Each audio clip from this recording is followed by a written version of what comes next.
Haas, and I'm kind of the coordinator of this program. We started back in January with a series of forums that were weekly, and then at the end of that period of time, we shifted over to a bi-monthly, twice-a-month programming. So, and what we want to do is create an environment for information about dementia and also a place for networking and support. So we've had various support groups and speakers talking about different aspects from a medical and psychological, but also from a caregiving standpoint. So if you are new to our group, we especially want to welcome you. And we do have the sign-up sheet. If you are new, if you put your email on that, then we'll include you on our list, which about maybe once every 2 weeks or so, I send out an email about the program. So I'm delighted that you're here today. This is a special day as we welcome back after a month's break. I would have to tell you that I was in Quebec, Canada, in the Maritimes, and in New England, and the temperature during August for me never got to 80 degrees. So we had a few days when it didn't even reach 70 degrees. So a very, very different part of the world, but a wonderful time and a great break. And then also some time with my niece, who's a medical doctor in Burlington, Vermont. So just a great time to be away, and I hope you also got some refreshment from the summer. So just two quick things to announce. One is that at the end of this session today, those of you who are physically capable and have time to help out, we're setting this room up for tomorrow's lunch. Our church does something we call Hope Lunch twice a month, and Hope Lunch is for anybody in the community, and it really draws maybe 120 people. It's an amazing ministry that started 5-6 years ago. So that's what we're doing, and we normally don't back up from Thursday to Friday this way, but as it turns out, the second Thursday hits the day before the third Friday. So normally we have this synced so it doesn't work this way, but that's how it happened today. So anyway, so any of you who can help. The second thing is we're delighted that Pam and Gary Chambers have been offering a special support program for caregivers, and it is held here at this church, and Pam is going to tell you a word about it now. Well, it's called Stress Busters for Caregivers, and it's for caregivers who have a loved one that has dementia. And I know Helen has written about it in the article and stuff. It was developed in San Antonio. I went through it in 2014 because my mother had dementia. Gary and I have gotten master trained so we can offer it here in Arizona. This is the first time this program has ever been offered in Arizona. But it is a small group, 6 to 8 caregivers, and we're having our next one on September the 26th here. And so if you're interested, see me or Gary afterwards, and we can give you more information on it. It is a confidential group.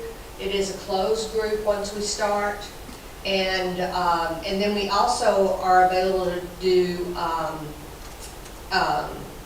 groups for caregivers with loved ones who have a chronic illness. We just don't have as many of those that we know about as we do the dementia. Thanks. Thank you so much. Wonderful program. I first, I'm not going to turn this over to you yet, Tim, but I first heard Dr. Dolmer at Green Valley Cares. And Green Valley Cares is a program you need to know about, and lo and behold, Lynn is here to talk about it. So, Hi, I'm Lynn Sevier, and I am absolutely so excited to tell you about the launching of Green Valley Cares. Many of our volunteers are from the previous registered nurses group, and others are equally as loving and caring about people that are also doing the volunteering. And what it is the fire department churches, whatever. They're going to be making cards available. It's so simple. Cards will be available, and on the back it says, feeling lonely or stressed, call Green Valley Cares when you want someone to listen. And I'm going to guarantee there's no one in this room that doesn't know of somebody that could use a phone call, or someone to care about them, and just say, hi, how's your day going? Or we can take it a step further and meet them in their home. And a lot of people don't even have people to stop by their house. So we are so excited to be able to just be loving neighbors. And we are also going to be acting as referral services for Pam's group, Pam and Gary's group, and all the other incredible organizations here in town. So, Green Valley Cares, you'll be hearing a lot about it. So at this point, I'm delighted to introduce Dr. Domer to you. I did hear him at Green Valley Cares and was very impressed as he talked about healthy aging in a general way about everyone. Then when he got to the part about the brain, and I thought, I want to have this guy come. So he was very responsive, receptive. I'm delighted that he's willing to come down from Tucson to be with us today, along with his wife, Eileen, is that right? And so thank you so much, Tim, for coming, and here you are. Oh, you got your mic. Yeah, you're going to walk around. Well, good afternoon. Can you all hear me? Exactly. Well, it is a real pleasure to be back. I've talked a couple of times to Lynn's group, and I must say I'm very impressed with what's going on in Green Valley. I wish there was more communities that really were pulling together like this. The fact of the matter is that as the population ages and more of us reach older age, that there's a lot of issues that need to be addressed and really have not been addressed. And so it comes down to the communities and the churches and local groups that address it. And actually, in many ways, you all are probably doing a better job than if the government did it. So, because you really know what the issues are. My background is I'm an internist. I did a fellowship in geriatrics and palliative medicine, and that's what I did most of my career. I worked on the Navajo Reservation in the Indian Health Service and started a comprehensive geriatric program up there that included end-of-life care. And so that's what I did the majority of my career. So I was asked to talk about the brain. And the question, as I understand it, is that many people are afraid that they're developing dementia. I mean, individuals. They forget something, oh gee, I'm developing dementia. So Jerry asked if I would talk about what is normal aging relative to the brain. But before I start, I just wanted to know maybe what are the questions that you all have? What do you worry about? Like when you're talking about, am I getting dementia? I mean, what questions would you like answered today? Exactly what you said. I begin to forget things, and I'm busy, so I don't know if I'm forgetting because I got too much on my plate, or I'm busy because I'm losing it. You're not losing it, but anyway. Thanks. Is that a diagnosis? Yes. Wow. I've met you a few times. Yes. My husband claims I ask the same question at least 3 times. Okay. Every time. And does he give the same answer each time? Well, at one point I get mad, I said, just keep a sheet of paper and write it down. Okay, well, that's very good advice. So we'll get into that a little bit. Any others? Yes. I couldn't hear them, but how do we recognize dementia? Okay. All right. Well, I think we can address all of those.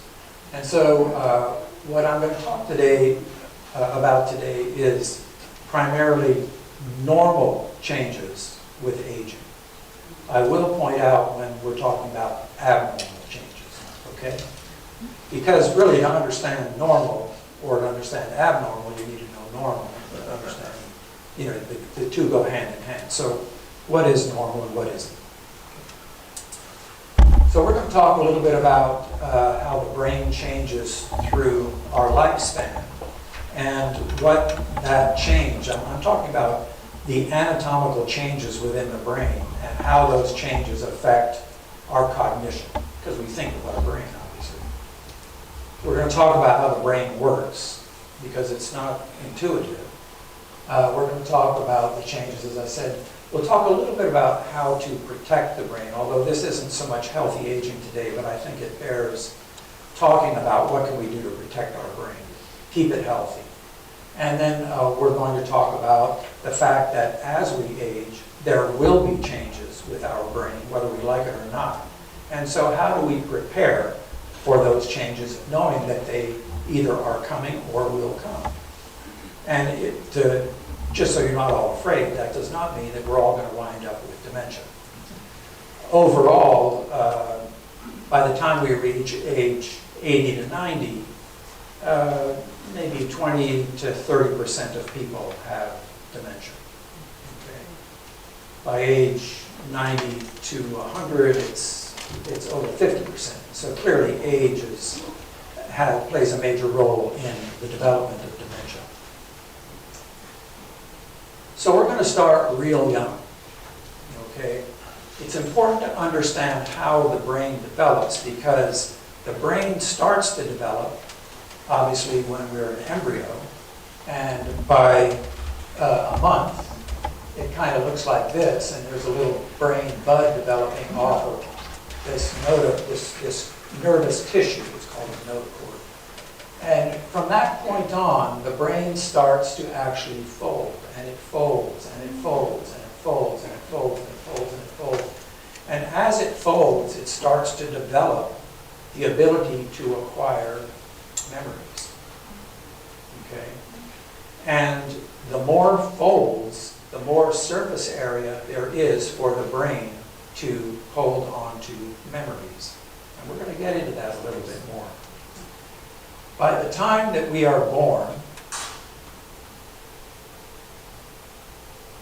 right here, the brain is not yet fully folded and developed.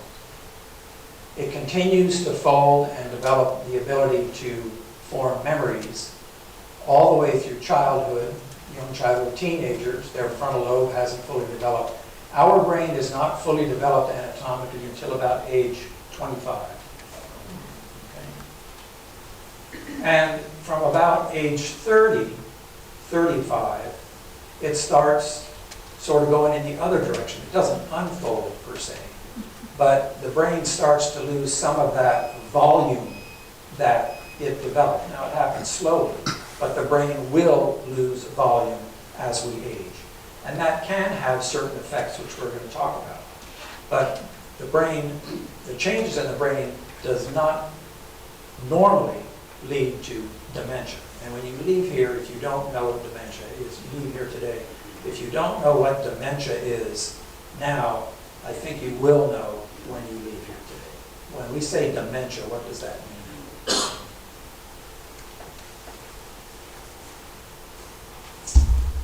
So the brain is an organ, and every organ in the body has certain functions. All parts of the body are interconnected. There is no such thing as a mind-body disconnect. That first slide that I showed you, everything develops together. The brain, the spinal cord, the peripheral nerves, the muscles, the bones, the GI tract, the lungs, everything, they develop together. And so they are intricately interconnected. So there is no mind-body disconnect in how that all started way back when. Just, it's unnecessary even to think in those terms. Everything is connected. So the brain has a number of functions, but what we're going to talk about today is its ability to collect and use information. That's the brain's primary cognitive function. It has many other functions as far as maintaining homeostasis, maintaining the internal organization of the body as far as fight or flight responses, or just, our thirst response, our hunger response, all of the emotional responses, all of those things, they go through the brain. But the brain, of course, is the seat of cognition, the seat of where we think, and cognition are all of the things that have to do with thinking, with knowing, with remembering, with recalling information, with planning, problem solving, recognition of things. All of those have to do with cognition and the brain's ability to pull all of this together is what gives us the ability to live independently. Because unless we can take information from around, like even just sitting in this room, if we aren't aware of the temperature in the room, it could get too hot, we keel over. If we're not aware of each other in the room, you don't know where you are in space. We are all aware of everything that goes on around us, even if we're not thinking about it at the moment. Our sensory organs are constantly bringing information into the brain, and the brain is processing that information, even if we're not aware of it. Now, we think in memories. Everything that we think is based on a memory. And that's critical to understand because as we age and people worry about losing their memory, well, anatomically, yes, there are effects in the brain as we age that will affect our memory. But the brain doesn't store memories in one place. Any memory is stored in multiple places across the brain. And no memory is permanent. Now, we have what we call fixed memories, for example, how to ride a bike, or if we were a mechanic, how to fix a car, or if we were an accountant, how to do numbers. Those are memories that were solidified over time, throughout our life, because we did it over and over again. Language, for example. We use language all the time. We can recognize a word and those sorts of things. But even those memories can be changed if new information comes in. The memory kind of opens up, takes in the brain opens up that memory, takes in the new information, and then that memory has been changed. And this all occurs through chemicals and through electricity in the brain. This isn't some hypothetical thing. That is, in fact, how the brain operates. Okay. Chemical circuits are formed with each memory. They're actually formed with everything that occurs to us, but it may be at a subconscious level.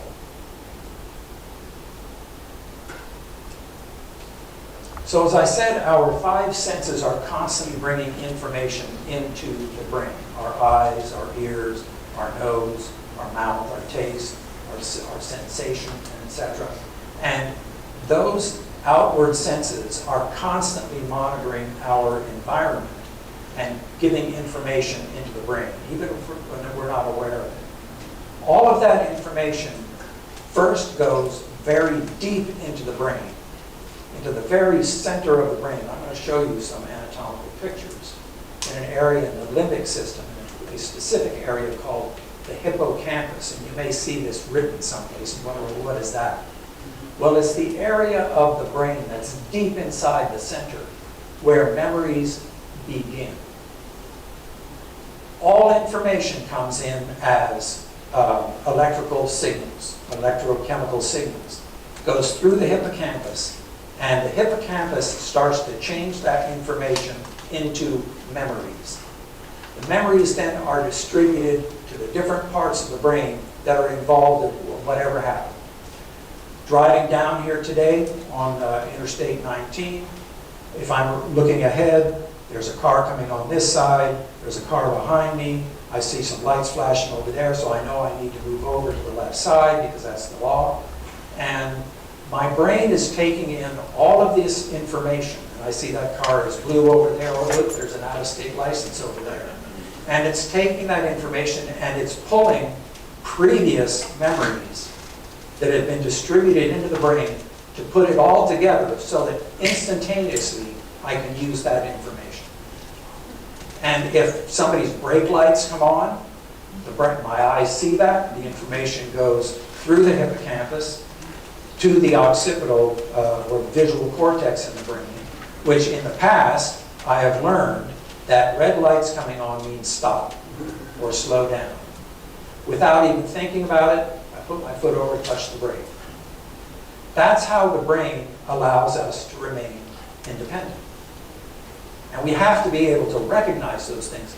But everything that we know is built on something else that we knew before. Okay, everything. And it started probably 2 months or so before birth. The brain has become convoluted enough that it can start to form memories. Nobody knows exactly, but probably that's about when memory formation starts. But those are rudimentary memories, just having to do with, they're subconscious memories, but they have to do with how the body maintains itself. Now, before birth, the child may recognize the mother's voice, for example, or they're aware of things within their environment. But no child, when it's born, actually knows anything. Everything that it will eventually know is based on the information that is being brought in through the 5 senses and the brain's ability to form memories from that information. Whether it's language, whether it's dressing oneself, whether it's learning not to run out on the street, everything is based on something that we learned previously. And when a memory is formed, the brain actually forms a circuit. It's a physical circuit that is connected to other circuits, and the brain pulls those all together and forms useful information. It is beyond amazing. It's incredible. Now, all right, there's our 5 senses, and comes in through the deep part of the brain, called the limbic system, and then here's the hippocampus, and from this point, it gets distributed all throughout the cerebral cortex to an area that's involved with whatever the input was. Like I said, if it's music, it's going to go, it's going to go to the temporal lobe where we experience language and that sort of thing, but it'll also go to other parts of the brain that were involved. Like say that you hear a piece of music that you really loved as a child. You hear it on the radio, and all of a sudden an image comes into your mind of whatever was occurring when you heard that music before. The brain is recreating that experience. Yes? What happens if you don't have all 5 senses? How Well, does that affect? Then certain parts of memories aren't going to be there, but the brain will compensate. For example, if you're blind, you may not have a visual, the visual cortex back here is not going to be forming visual memories. But as Helen Keller proved, she learned water and everything else by feeling. And somebody talking to her. And this sensation is water, and actually speaking. She learned to speak with her hands, and sign language, etc. The brain does compensate for senses that are missing. But yes, that's a good question, because other things that happen as we age is our hearing gets worse. And, the only thing that doesn't really become a whole lot less sensitive is probably our taste and smell. Everything else can become a little bit less sensitive. Yeah, my person don't have either one of those. Taste or smell. Well, then you're not going to have memories forming of what lasagna tastes like. No, but I almost, because I do cook, but I try to cook as to remember what that might have been like. Well, there you go. And your brain is, from the time that you did have taste, the brain will pull that up. That's right.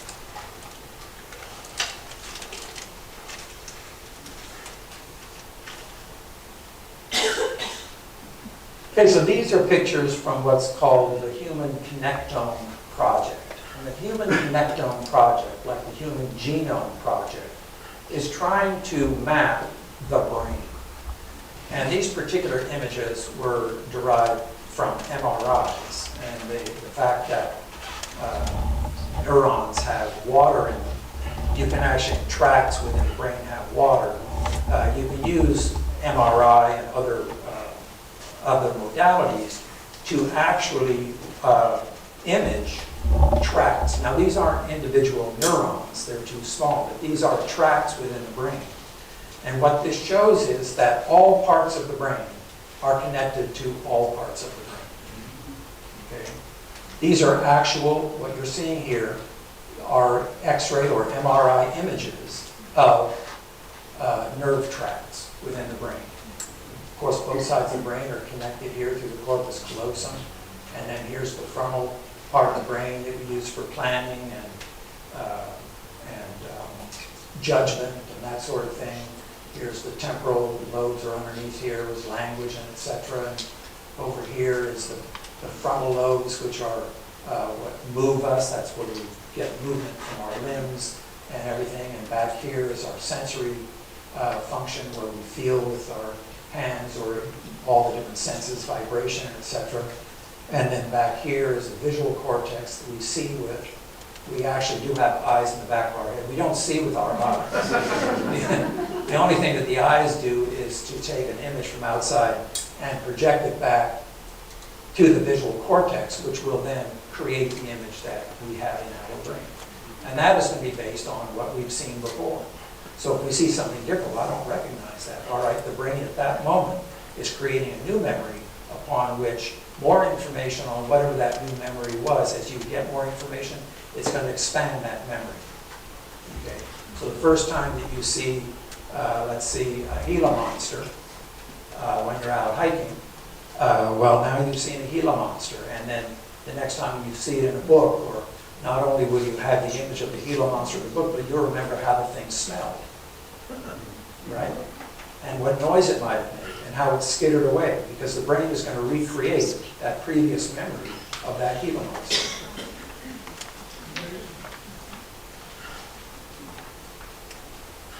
And this is just another way, because I'm going to show how memories are distributed around the brain. This is what we just looked at, the anatomical connectivity. And then if you look at individual tracts, for example, here's through the nose or the eyes that come into the brain, and then they project back, in this case, probably the visual cortex, where that memory is formed. You can see it's all connected through the hippocampus where the memories start, and then they're distributed to other areas of the brain. So if you look at any individual memory, for example, if I were to have you on an MRI machine and I told you to hold on to this cup here, several parts of your brain would light up, because the parts of the brain that are involved with your recollection of a cup, with cold, in this sense, water within the cup, don't spill it, and you're going to make a mess. All of those different parts of the brain that have experienced that in the past are going to light up for you to have the current experience of holding this cup up like this so it doesn't spill.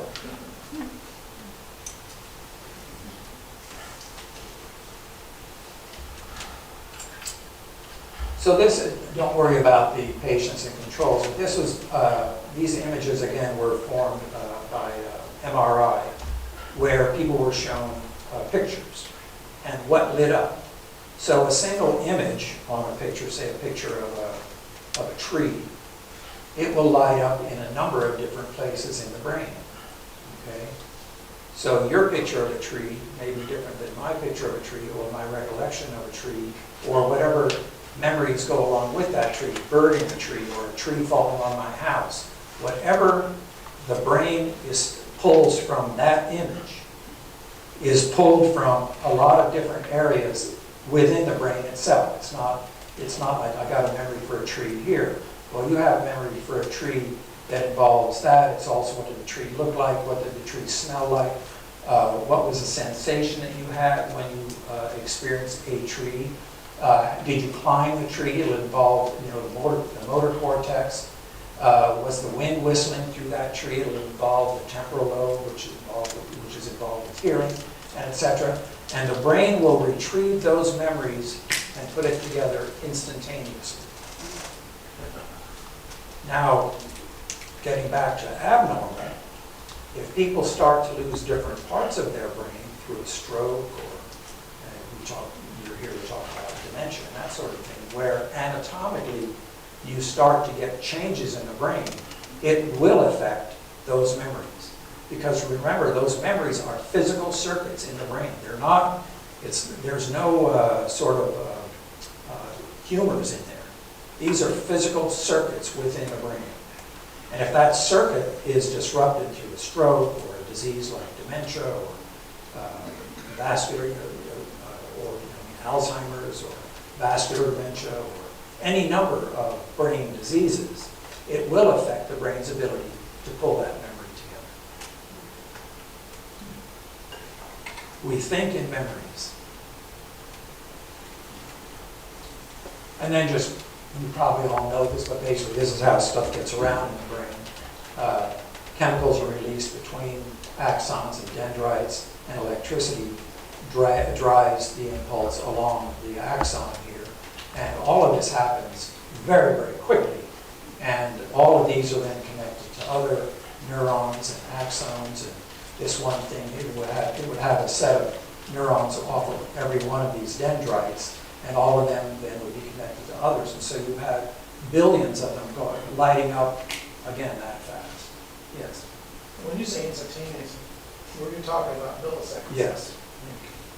Because I worked in electronics, so it's nanoseconds. Probably at the level, it could be down at the level of nanoseconds. That's fast. It's very fast. Yeah. Okay. Now, I put this up not because I'm a great artist, but because when I talk to families, I found that rather than show them pictures of the brain in a textbook, that if I drew my version of a brain and then talked about it as we went along, they started to develop a picture thinking of their loved one that may, in this case, probably had dementia or had some memory issues, that they could start to recognize why the changes occur because all of these different parts of the brain have to work together. But basically, just to sort of round it out, the very front part of the brain, the prefrontal cortex, is where our concentration occurs, planning, judgment, social skills, and again, these start very young. A little baby that's running out when you're having company and they're not wearing any clothes. Go back to some clothes on. Well, they're learning their social skills, starting from a very young age. Well, sometimes they unlearn those later when they find out, hey, that wasn't that bad. But anyway, and we develop inhibitions or not. And so this all occurs in the prefrontal cortex.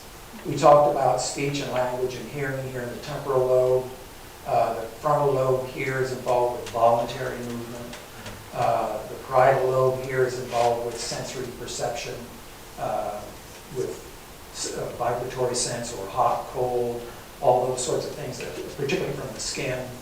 The back part of the brain is involved with vision, the visual cortex, and recognizing visual images. And I will show you a picture why people with Alzheimer's, for example, they can look at you, but they may not recognize you. They can look at an image that they used to know perfectly well, a stop sign, for example, and have no recollection of what it is whatsoever because their visual cortex has been disrupted, or the connections from the visual cortex to whatever other parts of the brain were involved with the memory formation of what a stop sign is. Okay. So it could be disruption anywhere along these interconnections. Of course, here's the brain stem that keeps us alive, breathing, heart rate, etc., blood pressure, and then back here is balance. All of these are interconnected, though, as you saw with that image from the connectome. Okay, so any questions so far? So this is a 20-year-old brain, normal. This is a 70-year-old brain, normal. Our brains all look like this. In fact, I had a head CT not that long ago for an unrelated issue, and I was very sad to see that my brain looked like that. Now, what happens as we lose volume, and we will all lose volume in the brain, is that the volume that is lost from the brain tissue as it sort of atrophies, so to speak, is filled with fluid. So the brain, as we age, not only gets a little bit smaller, but it also is more prone to rupturing small blood vessels because it can move around more. And that's why we're more prone to like subdural hematomas and that sort of thing. Very important, wear your helmet if you use a bicycle, wear your seatbelt, protect the head. You've got to protect the brain, because this thing will rattle around a whole lot more than this thing will rattle around. Okay? And this is normal. These are two normal brains.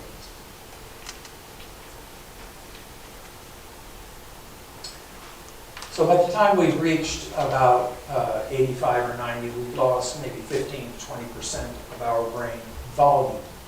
Okay? We still have memories intact. We still have all of the functions that I've talked about are still intact. But the fact that the brain is losing some mass, remember that baby had to develop all those folds and the mass so that it could form all the memories. It does affect our ability to process things.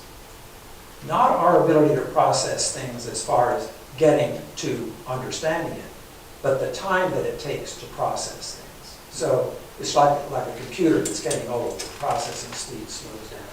Okay? And so, and again, we're talking about normal aging here. Okay? In normal aging, our processing speed does slow. Our problem solving does slow compared to when these tests are compared to a 20-year-old and an 80-year-old. They may have both got the same answer, but it took the 80-year-old a little longer to get there. Okay? You're not going to lose knowledge. In fact, I'm going to show you that we've probably gained knowledge. We've become older and wiser because we do not lose our ability to understand why things are. We just, when faced with a new situation or new information, it may take us a little bit longer to process that in our brain and for those memories to sort out, especially if the memories are very old and haven't been used in a while. Because the brain does prune off memories that haven't been used in a long time. I said these are actual physical circuits, and if there's part of the body that's not used, it will atrophy. Yes? Is that slowing of comprehension reflected in how we all think the young people talk 9,000 miles an hour? And it's just that our brains can't process as fast anymore? Yes, to an extent, that probably plays a role. They're probably also talking 90 miles. But yes, I mean, the studies have shown that when you give simple tasks or problem-solving tasks, same one to, say, a 25-year-old and a 75-year-old, in general, the 25-year-old will solve it a little faster than the 75-year-old, although it depends on what the 75-year-old did for a living. Because a 75-year-old may have done that, and they were very good. Doesn't it also help if when you give the problem to them, you speak a little slower to the 75-year-old? Well, that's true, and that basically is the same thing. Right. The processing slow. So, and it affects all of us. And again, be aware of it. It's going to take you a little bit longer to figure stuff out. Okay, that's the way it is. I'm not developing dementia. It's just taking me a little bit longer. Yes? I just turned 85 and I see my brain shrunk 20%. When I move my head around, I don't feel any rattling. So what is in the rest of that space up there? Fluid. Yeah. No, your brain isn't going to rattle around, but if your brain does rattle around, it's going to move more and it's going to tear more vessels. And when it hits the inside of the cranium here, which is not smooth, it can be injured more rapidly. And so that's why you're at a higher risk for developing a subdural hematoma. If you, for example, you're working somewhere in the house and you stand up quickly and there was something over your head that you hadn't seen and you whacked your head.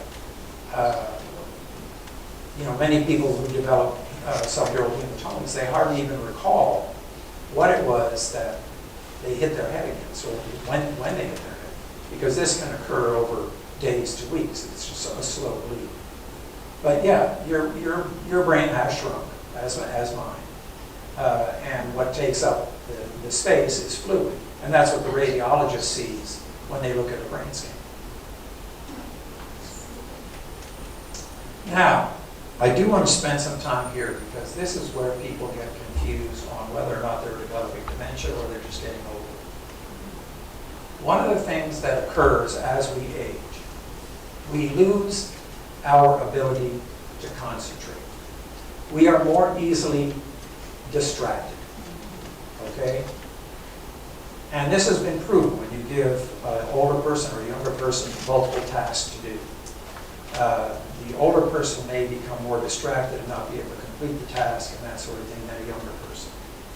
What this means is that we have to make a conscious effort to concentrate on what's going on around us, especially getting back to you, asking the same question 3 times.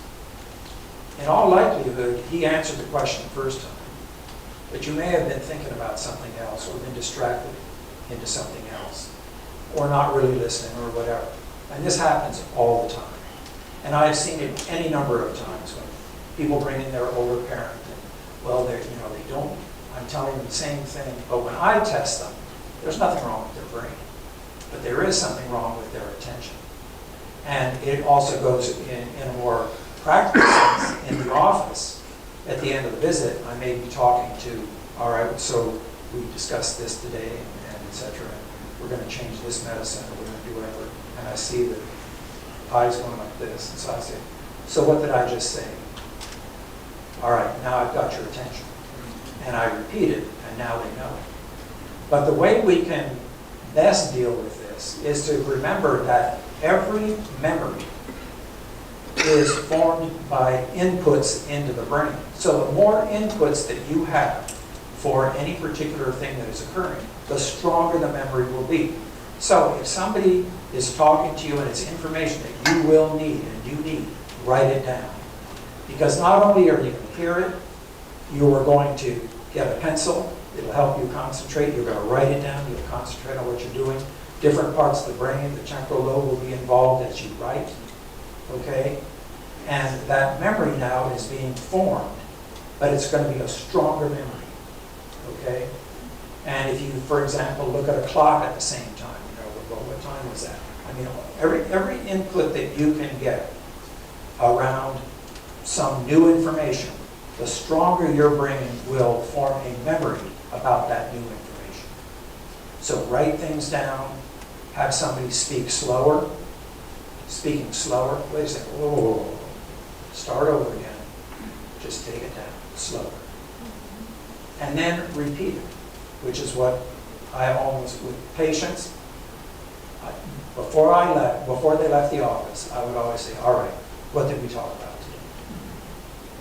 What's your understanding of what we're going to do? What's the new plan? But along with that, also, as an aside, I would suggest that if you do go to the doctor, take somebody with you. Because 2 heads is better than 1. I mean, at the end of a visit, we're all distracted. Other things going on, we're going on to the next thing, we're late for an appointment, the doctor didn't see me, and so we are becoming distracted. But we are more distracted as a 75-year-old than we were as a 25-year-old. How many times do we have to repeat it before we get concerned? Well, that's a serious question, actually, because often that's what brings people to a physician's attention. The family does get concerned. And so, I would do some simple tests, first of all, to see, do they even have short-term memory issues? Okay. And some of these tests are very simple. I'll go over them a little bit. But yes, very often that is what first brings people's attention. Somebody to our attention is that they seem to be repeating the same thing over, or they have the same information repeated over and over, and it just doesn't seem to be getting through. So the first thing that I would do, just in general, is, all right, here, wait, I want you to concentrate here. And then, there's some simple tests. I'm always hesitant to tell people to do tests. You can find them all on the internet if you really wanted to, but you need to be careful about doing tests, because if you don't know how to interpret it, then you can cause a lot of anxiety. But on the other hand, if it brings the person to the attention of somebody who is used to interpreting these tests, it's probably a good thing. So yeah, repeated questions after a certain point is a cause for concern, sure. Many years ago in a teacher training class, I had a professor who said, when you're dealing with your students, tell them you're going to tell them. Tell them you told them. Well, and then I would add, have them tell you what you told them. And that's exactly right. Yeah. Especially now when everybody's doing it. Yes. I have a question. When it comes to young people, they seem to learn faster by seeing things than hearing things. Why is that? Well, I think that, again, it depends on the inputs. If they're listening to music, obviously they're going to be learning that music through here. But I think that it probably has more to do with just strengthening that memory. If you're just telling somebody, it's like, don't just tell me, show me. Okay? I can tell my little granddaughter how to ride that bike. She's not going to learn how to ride that bike until A, I show her, and then B, she gets on that thing and we ride the bike. So again, I think it just is a matter of reinforcing that memory formation. And a lot of what they do is visual. And you got to also remember that this is their first rodeo. This isn't our first rodeo. So there's a lot, they all think they know everything, but they simply do not. And their memories, their brains are developing a memory library that is going to carry them through the rest of their lives. And if seeing something helps develop that memory, especially if it's information that's important, then all the better. You can describe a stop sign until you're blue in the face or red in the face, but they aren't really going to know a stop sign until they see it. And that stop sign means stop. And stop doing this if you're in the car. I always get a chuckle. People sit behind stop signs and they're red. And they keep waiting for them. Right. If you wait long enough, it might. If enough moss grows on it. Now, having said all of this, please keep in mind that we are still able to learn and process new information. At no point until we die is our brain unable to process new information. Okay? It just takes a little bit longer. It might take stronger inputs. It might take a little bit more attention. But we can absolutely process new information. So you can't teach an old dog. Absolutely, and I've done it many times. You can have him. What tricks have you taught him? Not enough. Now, we're going to talk about abnormal just for a little while, because that's what the concern is. The definition of dementia is that because of cognitive deficits, an individual is not able to care for themselves. This doesn't mean somebody's had a stroke and needs help, or somebody's broken their leg, or they have ALS, or they have some other disease. It's if because of cognitive deficits, that individual is unable to care for themselves, that is dementia. This is not acute, this is chronic. Okay? Many people develop delirium, which is acute confusion. But dementia is a chronic condition in which people have a progression of a loss of ability to care for themselves. And when I say care for themselves, what we look at specifically are called the ADLs, which is the activities of daily living. And that's, can they clothe themselves? Can they feed themselves? Can they brush their teeth? Can they put their shoes on? Now, there may be physical limitations there, I get all that. But is it because they don't recognize a toothbrush, or that they are putting on clothing that's inappropriate for the season, or they're not getting dressed fully? And these are changes from before. So we look at the activities of daily living, and we also look at the instrumental activities of daily living, which are, can they use a telephone? Can they balance a checkbook?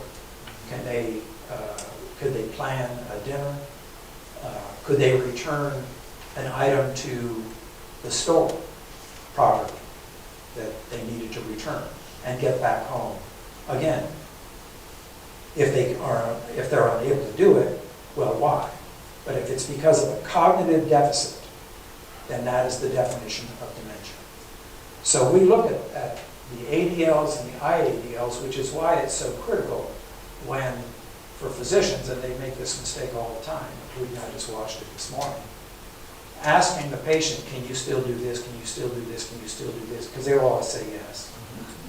Can you drive? Yes. So I always ask the family, when's the last time they drove? Oh, they haven't driven for 10 years. I mean, they got lost. Yes, they, oh yeah. Who manages their finances? Somebody, or they, and so you always have to corroborate the information.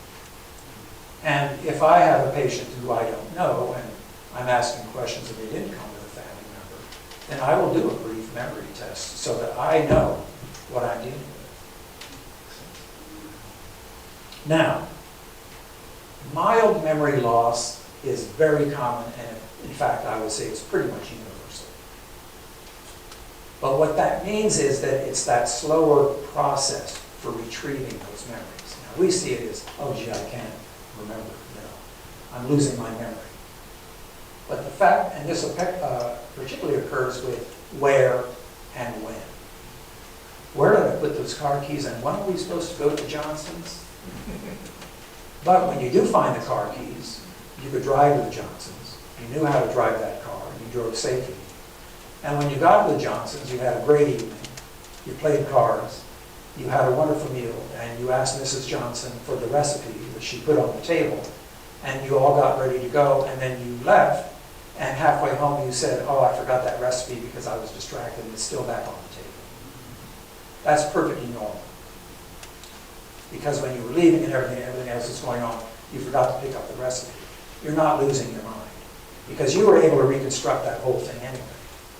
Okay? So you call it the next day, if you really want the recipe, and you get it that way, etc. But we do lose some memory with where and when, but it can be retrieved with prompting. So write things down.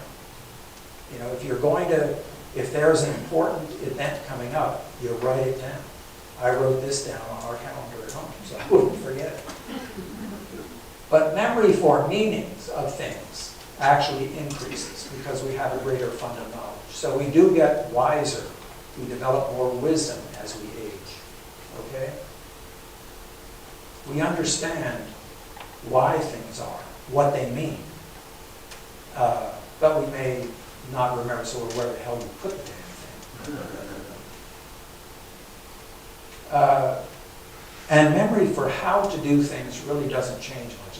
And I'm talking about things that we did, you know, for example, riding a bike, swimming, whatever activity we did in our work life or things that we did growing up, our ability to cook, our ability to do pretty much anything, our ability to do things, our memories of how to do things really doesn't change. The only change would be is if you hadn't done something for a very long period of time. Now, how does this thing work again? That's perfectly normal. Okay.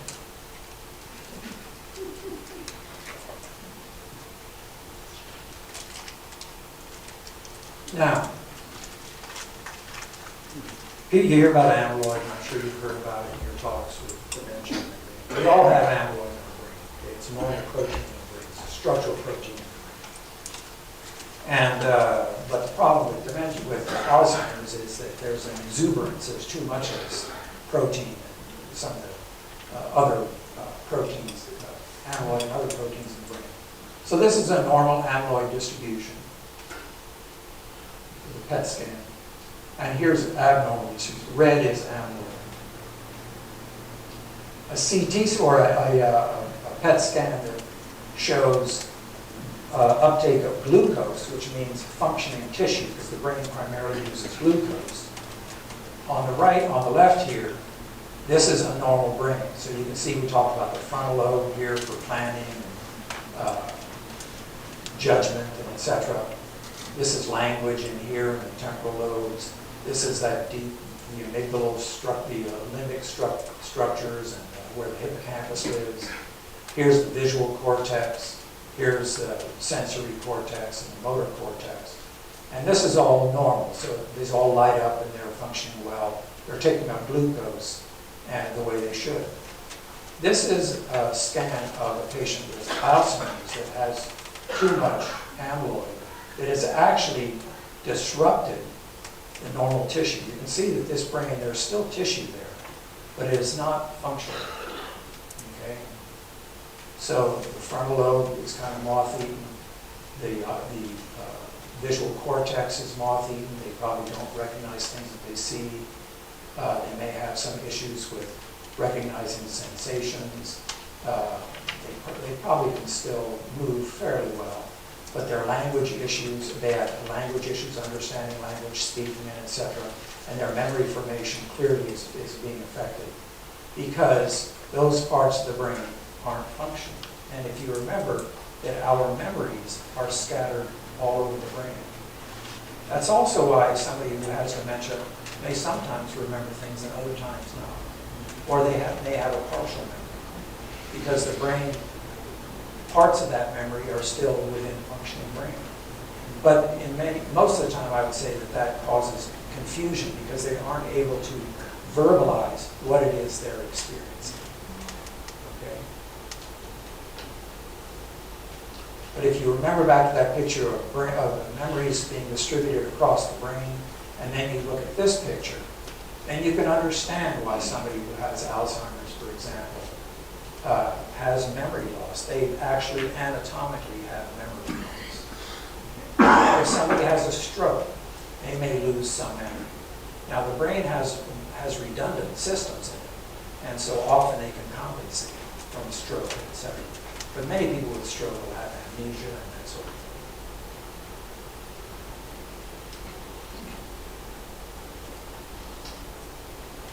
I talked about some of the tests that we do, and again, you can look these all up. I would caution people not to even do them. I mean, there's really no harm, but you may not know what it all means. But this was one of the screening tests that was made famous a few years ago.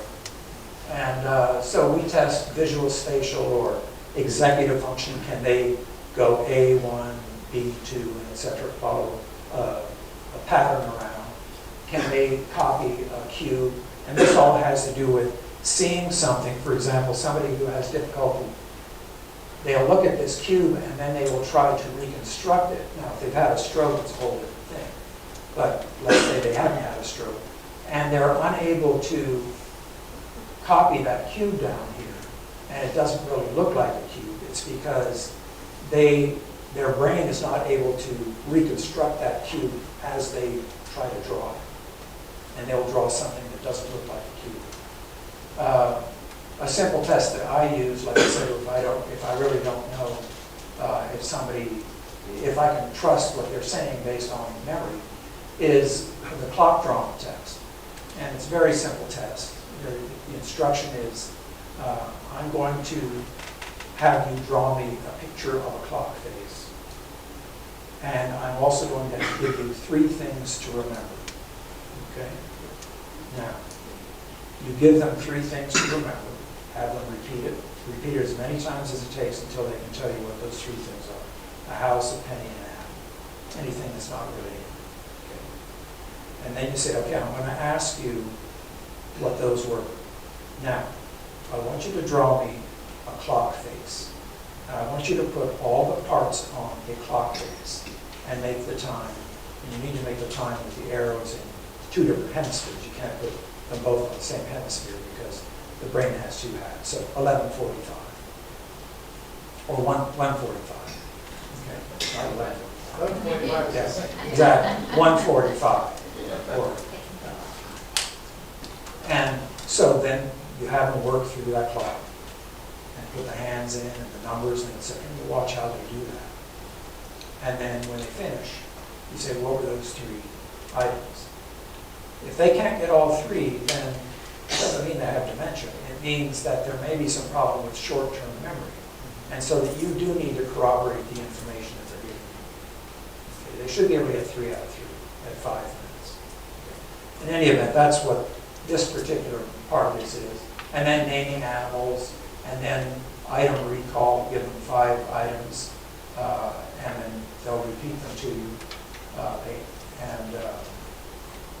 Now the person isn't seeing these, okay, when you give them to them.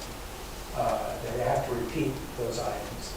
And then with numbers for attention, again, also for attention here with letters, tap the desk every time you hear an F and you get the line.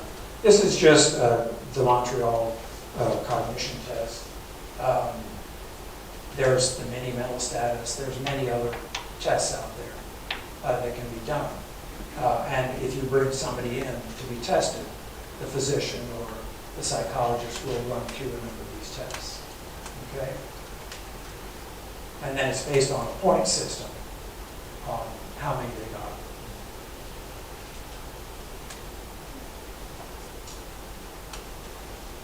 When we look at somebody who has dementia, and this is particularly when they have advanced dementia, and this is a scale that's used in hospice, for example. It's not just used only in hospice, but it's called the Functional Assessment Scale, the FAS. And it's starting from the bottom. If you look at, it's basically exactly how we develop as people. When we were first born, we were unable to smile or sit up. We then had our first smile and everybody got happy. We were then able to sit up independently, and then we could walk, but we needed assistance. We couldn't walk alone.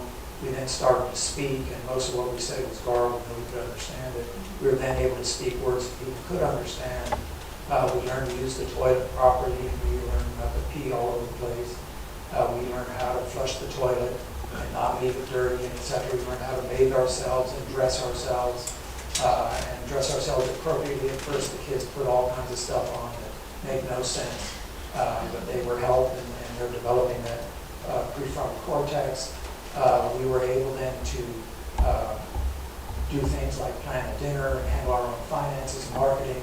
At the job, we progressed through the work. We then were able to handle difficult projects, and we ultimately became the CEO of the company, and there was no difficulties with work or with any activities.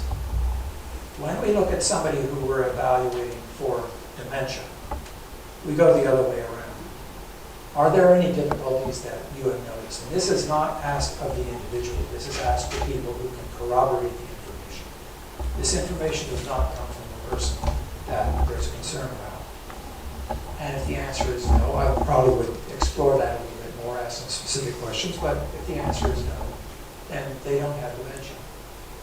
If they have some trouble forgetting where objects were or some word finding, again, I would ask, knowing that we all have some issues with slowing of mental processes, is that just part of normal forgetfulness? I mean, is this impacting your ability to carry out the activities of the day? And if the answer is no, then they don't have dementia. Are they having trouble at work, or have they lost the ability to do things that they were able to do before? Again, not because of a stroke or something else. Well, what sort of things are they having difficulty with now? Are they able to handle their own finances and etc.? Could they plan a dinner?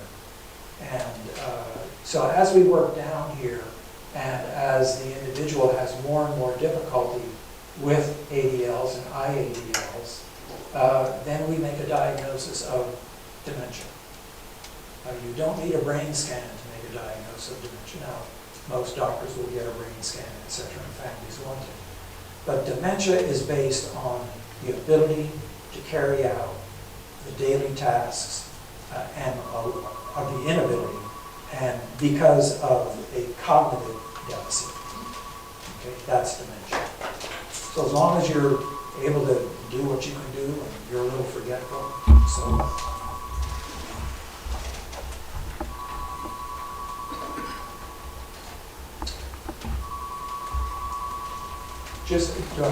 is this the end of the time? Yeah, I was just going to say, if you could, we could either stop here, hope you don't come back. Sure. We are at the end of our time, but it's really hard for me to stop it, so. How much longer is it a couple of slides? Just a couple of slides. I mean, I'm just basically. Are we good for that, everybody. We are recording this also, so it'll be on our website for the church. So you'll be able to see it posted in the future. Well, these last couple of slides might save people some money. Okay, there you go. That'll keep it. I favor that. So what can we do to prevent dementia is the subject of the day. Well, actually, very little as far as doing something specifically to prevent dementia. All of the things that keep us healthy will decrease the risk of developing dementia. So eating right, not smoking, staying active, all of the things that you hear about all the time. In fact, those things will decrease the risk of developing dementia. I should actually put it the other way around. Not doing those things increase the risk of dementia. Okay? Yes. Are we predisposed by genetics? Well, certainly sometimes, absolutely. The fact that well over 50% of 100-year-olds have dementia. You know, I mean, the brain only lasts so long. So what are the modifiable risk? And as I said right here, age is the greatest risk factor. So what can we do? Control your blood pressure, control diabetes, don't smoke, maintain a reasonable weight, but don't get crazy. Actually, older folks do better if they're a little overweight. And inactivity is a killer. Social isolation is a killer. And a lot of medications can increase the risk of cognitive decline. So make sure you go over all your medicines with the doctor or the pharmacist. Actually, pharmacists often are better at this. To go over your medications. Is this affecting my brain? Lack of control of blood pressure can increase the risk of vascular dementia, which is probably almost as common as Alzheimer's dementia, small strokes in the brain. Okay, so regular physical activity has been shown to be probably the best, just with healthy aging in general. And just a quick word on exercise, because there's so much out there about exercise. Don't buy any special equipment. The things that you do every day count, okay? And what we're talking about, just real briefly here, is you will see in the books what are called METs, which is the metabolic equivalent of tasks, okay? And what that means is how much energy is used in a specific task. So if you're laying in bed, you're using 1 MET. Okay. If you are an Olympic sprinter and you're doing the 100-yard dash, you're using 15 to 16 METs. Okay, that's all out. What we're looking for is activities that are in the range of 3 to 5. Okay? That's moderate for somebody who is 70 or older. Okay? So what is that? Gardening. Walking at faster than a stroll. Okay? Climbing a few stairs. Cooking. All of these activities, you can find on the internet lists of all these activities, and they're things that you do every single day. The key, though, is not to sit around all day. Just getting up and walking around a little bit every once in a while throughout the day is much better than getting on a treadmill and walking for 20 minutes. As I said in a previous talk, 1 times 20 is better than 20 times 1. Okay?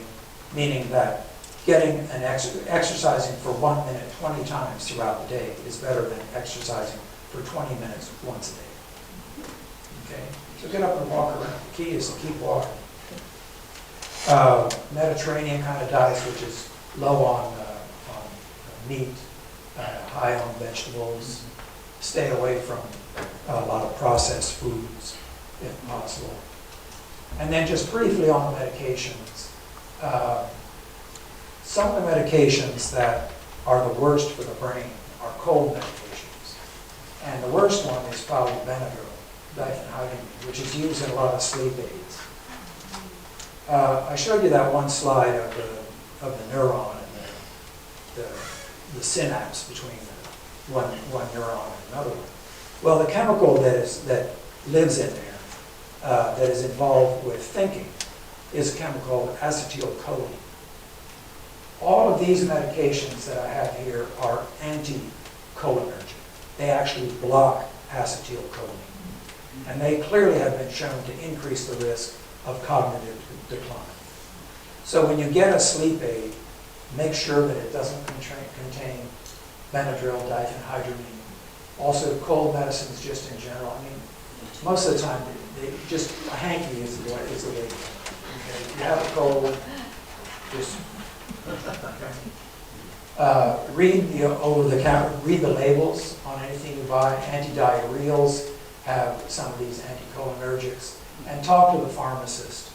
You know, is this anticholinergic? Is this going to affect my brain? Okay. Sleep medications. Remember that any sleep medications, including the ones that the doctor prescribed for you, they help you sleep because they put part of the brain that keeps you awake to sleep, right? Well, those medicines, no medicine is off or on, okay? It's slow on, slow off. So when you wake up, you're at greater risk for falling, for example. You may not be as sharp when you wake up, even if you use prescription medication. So any medication that is used for sleep, the way they work is either they affect the chemicals in the brain that keep you thinking well, anticholinergics, like Benadryl, they put you to sleep, or they work in a different part of the brain, which is down here in the brainstem, that keeps us alert. Okay? There's actually a part of the brain, it's a long part of the brain, in the brainstem, that its whole job is to keep us alert. Yes? Is it better talking to the pharmacist? I mean, I think a lot of doctors just prescribe pills. Unless the doctor is really into this stuff and is a geriatrician, I think the pharmacist is your best bet. A lot of pharmacists actually are into this stuff, is what they do. But ask your doctor. I mean, I'm not saying don't talk to your They doctor. always want to push another pill. And then Well, it's true. So I mean- pills are compatible with what you're already on in medication. Well, and that's another huge problem. I mean, we weren't going to get into all of this today, but we're sort of getting off the track. My main point was watch these medications because they do affect our ability to think, and they will increase the risk of developing dementia. Melatonin? Melatonin's probably safe. I don't know if it does anything. What's become very popular for sleep now is that CBD combination THC, which is marijuana without that hallucinogenic in it. How is that going to affect our brain if we start using that? Well, that's a good question. I don't think that in the long run it's going to be They don't shown have any research on it? to improve things. Again, you have to remember that everything that we're talking about here is real. It's chemicals. It's anatomical. And so when we use other chemicals like THC and et cetera to interfere with those chemicals, there's effects. Okay? There's no any medication that has no side effects isn't doing a damn thing. Because if it does something, there has to be a side effect. There has to be a side effect. Because if you change one thing, something else has to change. Okay, all these things have not been shown to help. So please don't buy all of these things that are being sold, like Prevagen. It has absolutely not been, in fact, it's been proven that it doesn't do a damn thing. There are no really smart jellyfish out there. Ginkgo biloba, no hormone therapy, no vitamin E, etc. Supplements, save your money. Alcohol does not help, it can hurt. And fish oil doesn't help. So save your money. Just eat right, go out to a good restaurant, get together, play cards, and walk around. Walk to a restaurant. And, okay, so the take-home message, we do become wiser as we become older, but we also become more easily distracted. And I really think that the biggest issue that I have seen in people that are concerned about dementia or dementia in a loved one comes back to the issue of not paying attention. Because when I test them, they're fine.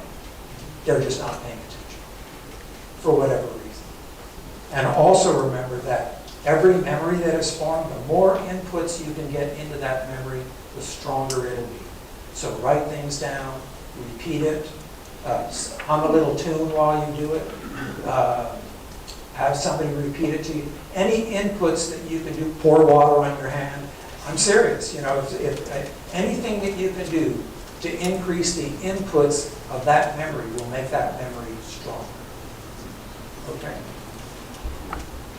And I think we can all enjoy the sunrise over Bears Ears in Utah from 2 weeks ago.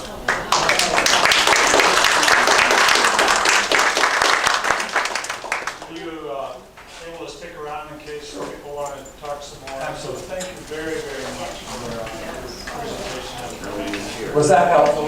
Yes.